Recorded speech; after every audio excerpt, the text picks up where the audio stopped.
Civil government is to maintain a safe and just and righteous and compassionately responsible environment for freedom to flourish.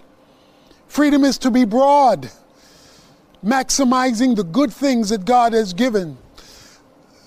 Restrictions are to be limited so as not to illegitimately infringe on divinely ordained freedom.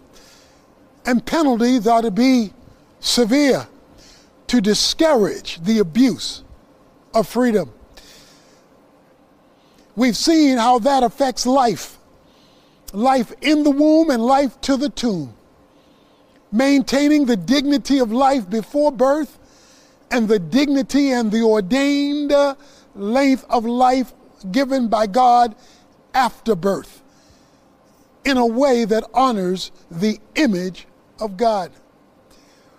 So the next natural thing when it comes to the role of civil government is its relationship to the family. Today we're living with kingdoms in conflict, where there are kingdoms that are ripping at the fabric of the family. The family is the first institution established by God that would serve as the foundation for the well-being of society and civilization. Like pouring a foundation in a building will determine the stability of what you build on it. When God established the family, He was establishing the foundation upon which civilization and society would be ordered and properly built. When the foundation of the family is shaken, cracked, and broken, the society that rests upon it will be in grave danger. As it has been said, I repeat, the saga of a nation is the saga of its families writ large. Whoever owns the family owns the future. When the family structure breaks down, all manner of calamity and chaos enter into society. It is the singular role of civil government when it comes to the family to promote and protect the family as God created it to be.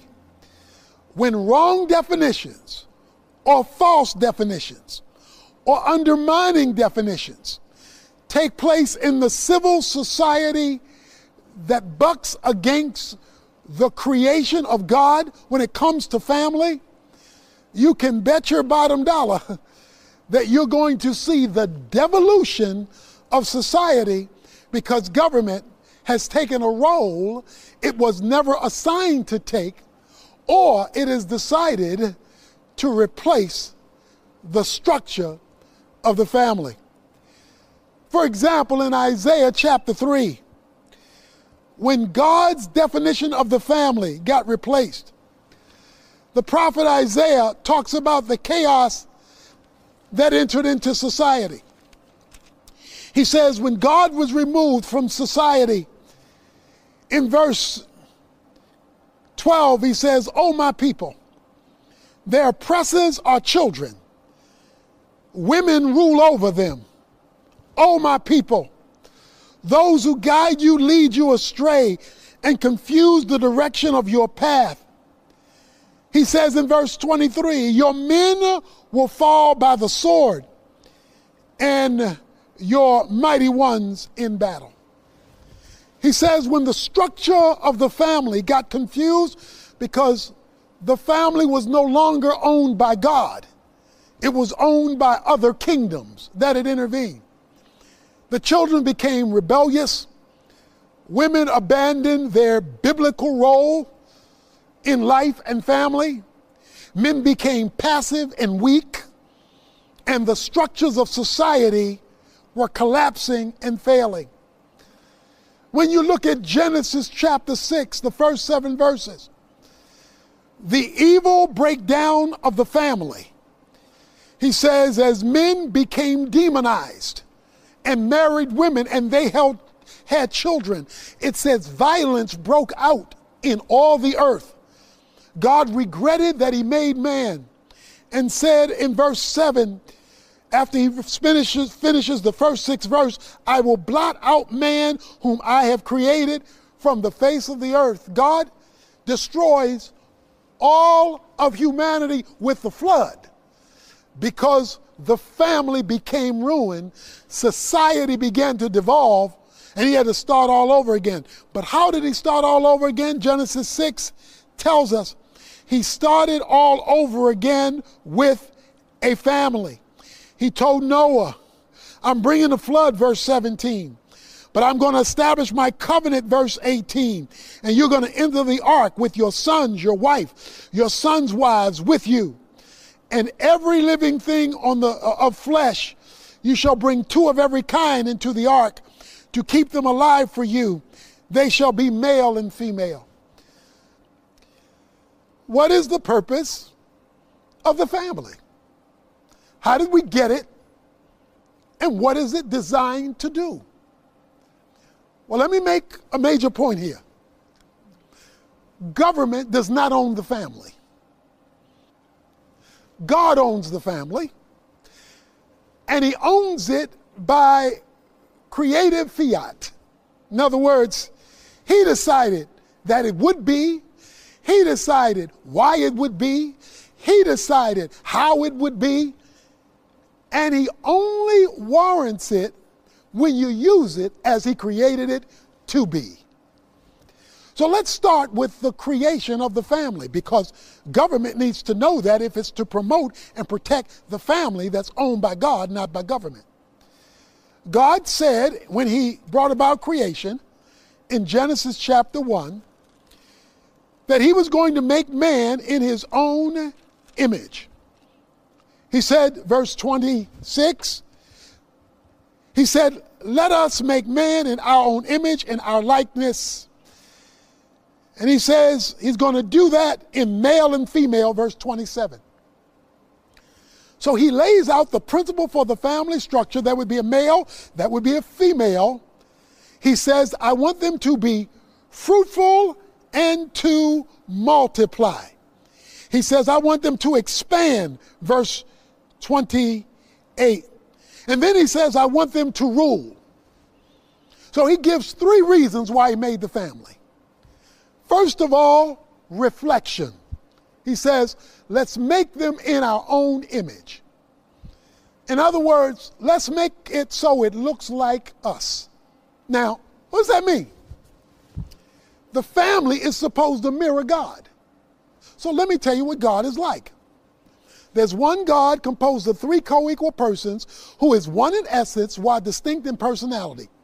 When God explained how he would enter history, the Father sent the Son left, the Son sent the Spirit, so that there would be this progression of the unit of the theistic family in heaven manifesting itself on earth. So we shouldn't be surprised. God created Adam, went inside of Adam. Out of Adam came Eve, and then out of Eve comes a baby, and they make a family unit because the family unit is supposed to reflect the triune God. Even our government has tried to reflect the triune God with the three areas of government. There's judicial, there's legislative, and there's executive.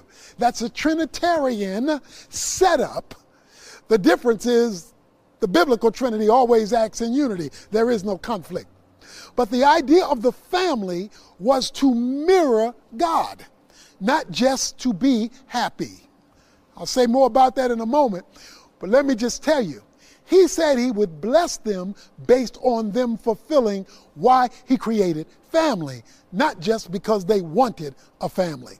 The second thing he says is that I want you to replicate. He says, be fruitful and multiply. Now you have to understand that God is a generational God. But what exactly is the purpose of children, multiplication of family? I want you to spread my image worldwide. Fill the earth with my image through family multiplying by their fruitfulness through the production of children. And then he gives the third reason. I want you to rule. That is to exercise my rule through families on the earth. So reflection, replication, and ruling. So what should the government be protecting, since that's what God said the government is here to do? The government is to protect. It is to protect the image of God in family. It is to protect the replication of children from family. And it is to recognize and authorize and protect the sovereignty of families to be families without interfering with families, as long as they are being the kind of family they were created to be. So to promote and to protect family as God created them to be. Now, having understood this, God began to set a process for the establishment of families. Stay with me here. Dr. Evans will be right back after this important announcement. The threat of global catastrophe looms over us. Earthquakes, fires. It seems like the world is falling into turmoil. Are you ready to face Armageddon? Dr. Tony Evans' latest book, Thy Kingdom Come, emerges as a light amidst the sin-ridden depths of our world, guiding you through the murky waters of uncertainty. Within these insightful pages, wisdom intertwines with revelation. You'll dive deep into the mysteries of enigmatic prophecy, where solace awaits the weary soul. Dr. Tony Evans' unparalleled mastery in deciphering the complexities of Scripture will ensure clarity in the face of confusion and illuminate the path towards hope. Arm yourself against the impending storm, and let not the hour of reckoning catch you unaware. Be prepared for what's to come by picking up your copy of Thy Kingdom Come at tonyevans.org. Comes with a bonus sermon series, Staying Right with God. Do not be caught off guard. He started with a single person. He didn't start with a marriage. He started with a single person. Why? Because he wanted a single person to be complete with him until they became a married person. Single doesn't just mean unmarried in God's economy. Single means complete until marriage. If you get two incomplete singles to come together, you just started an incomplete marriage. God never meant for a single that is an unmarried person to be incomplete. You are to be complete under God, fulfilling your divinely designed purpose for reason until God brings marriage. Now, when sin entered the world, then divorce entered and death entered, because it was never God's plan that there would be single people for life. So God created a man. From man, he created a woman. And then guess what? He brought the woman to the man and performed the first wedding. Why?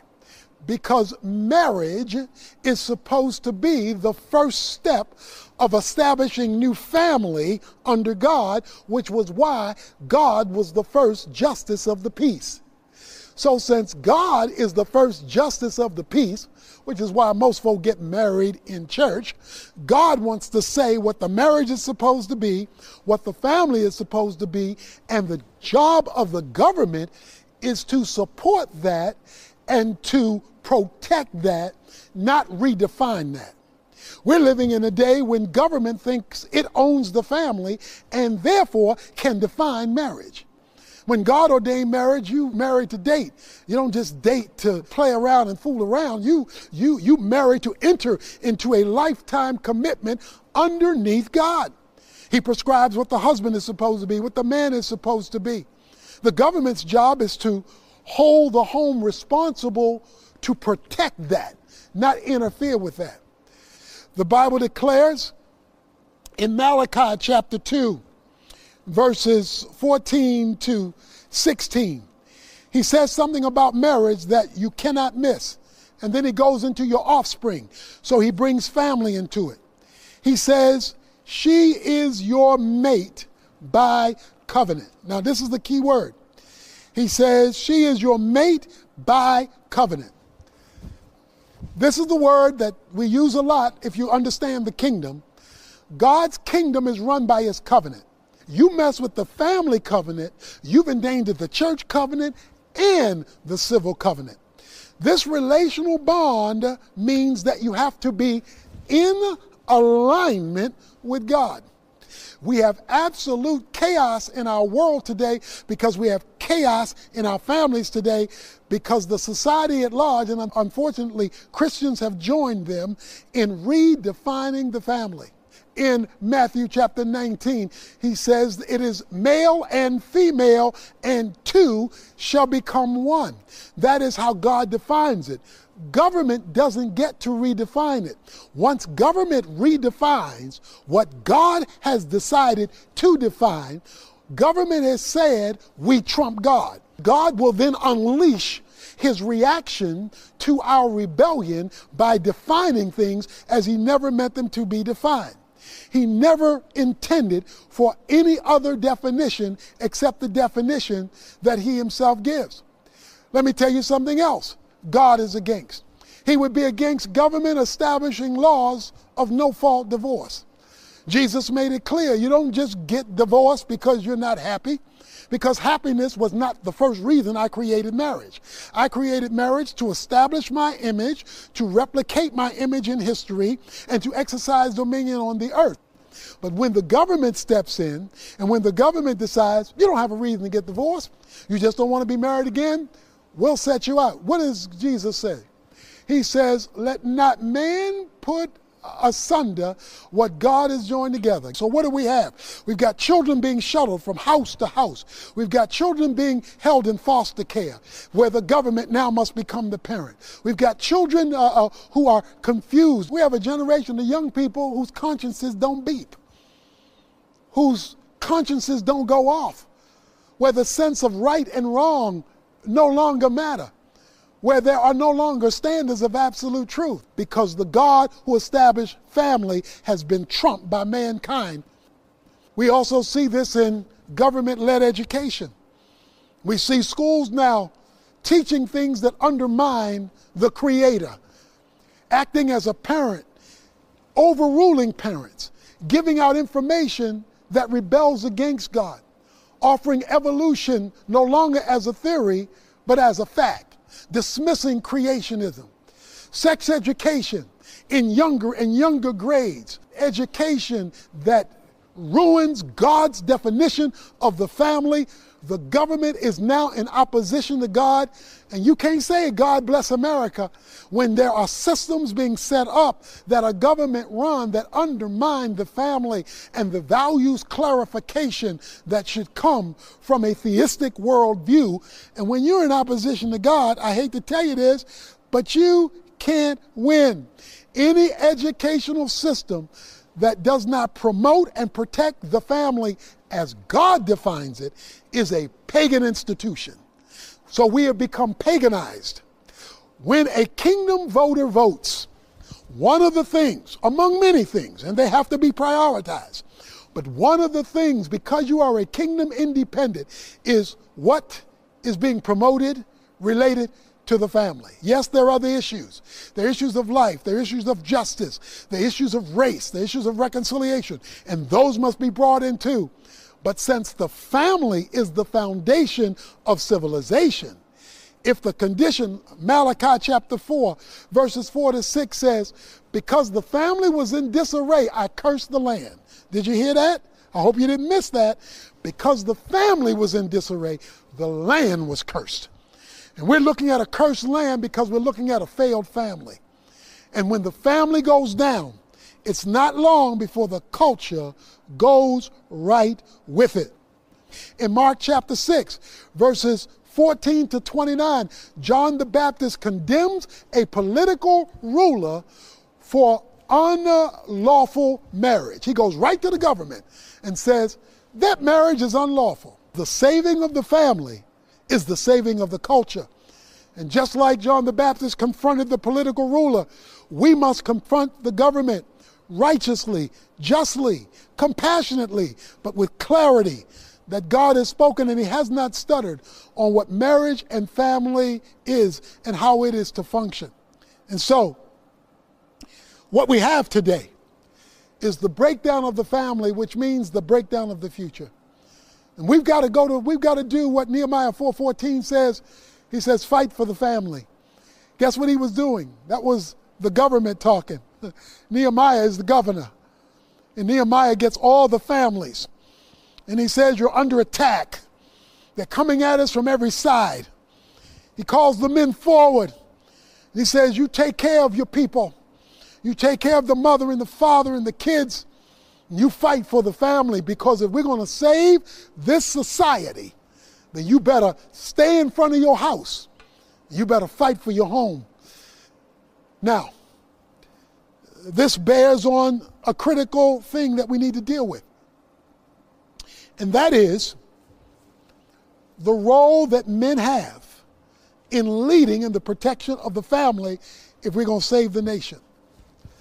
God came and he said, Adam, where are you? He didn't say, Adam and Eve, where are y'all? Yeah, he was involved with it, but he never came looking for Eve. I need to tell the men this: you're responsible, even if you're not to blame. It may not be your fault. It wasn't Adam's fault that Eve ate first. I'll run this show, Adam, and you're to guard and guide and protect the family. And because you failed, he says the culture is now in trouble. Thorns and thistles and conflict, battle of the sexes, and he deals with all of this that infiltrates the culture because the men have failed. What did God tell Abraham? He said, Abraham, in Genesis 18, verse 19, I've chosen you, and I want you to raise the children, because in the Bible, the man is responsible for raising the children, not the woman. The woman comes alongside to help, but not replace. You raise him in righteousness and justice. So he fights for the right of those who are disenfranchised. He fights in a righteous way for those whose liberty has been stolen from them, because he's righteous and just. He fights for the child in the womb, and then he fights for equity among people and their dignity to the tomb, because you're teaching them both. And guess what he says? He says, if I can get you, Abraham, and all the men in your house to do it my way, here's what we're going to do. We're going to build a nation. We're going to build, Abraham, a whole new nation, if I can get you to be the right kind of daddy. So what should the government do? Protect and promote the family as God defined it. So, as Joshua said in Joshua 24:15, as for me and my house, we will serve the Lord. You know what he said? He said, I don't care what y'all going to do. I know we're in a culture that's messed up, that's toe up from the flow up. But I ain't going to let that culture get in here and raise my children. I'm not going to let that culture, that government set my values. I'm not going to let that school system determine what my family knows and believes. No, as for me and my crib, this is how we roll. This is how we roll. In government, I'm going to vote in a way that protects and promotes the family as God defined it. We must hold government leaders accountable to the family. First of all, it's your individual life, but then it's your family life. And if government doesn't take it seriously, you better, because it's your kids, it's your future. And God is a generational God. He says, I'm the God of Abraham, Isaac, and Jacob. That's it. He says, I go generationally. You see, you don't let a governmental system, no matter what it offers you for free, to draw in your children and the family and then build a fence and then lock you in to a non-Christian definition of the family. Because then you'll be squealing. But it'll be too late, because now you're caught. You're caught in a system that undermines God's definition of the family. The family is owned by God, not by government. So right there, I want to challenge you with your family. Maybe you're with your family now, or maybe as a single person, you are the family. But why don't you say, as for me and my house, I'm going to serve the Lord. The Lord is going to define my singleness, and I'm going to be a whole single and not a divided single. I'm going to be fulfilling my purpose until God changes my status. Or if you're a nuclear family,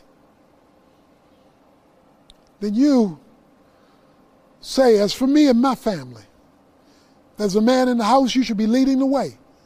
We're going to serve the Lord. We're going to counteract anything that comes into this house that disagrees with God. We're going to check the books that are being read, the lessons that are being given. Because we're going to make sure in this house, up in here, this is God's place. And He established the family. And we're going to make sure that education is consistent with that and not in rebellion against that. It's time that we hold the government responsible, but we must first hold ourselves responsible.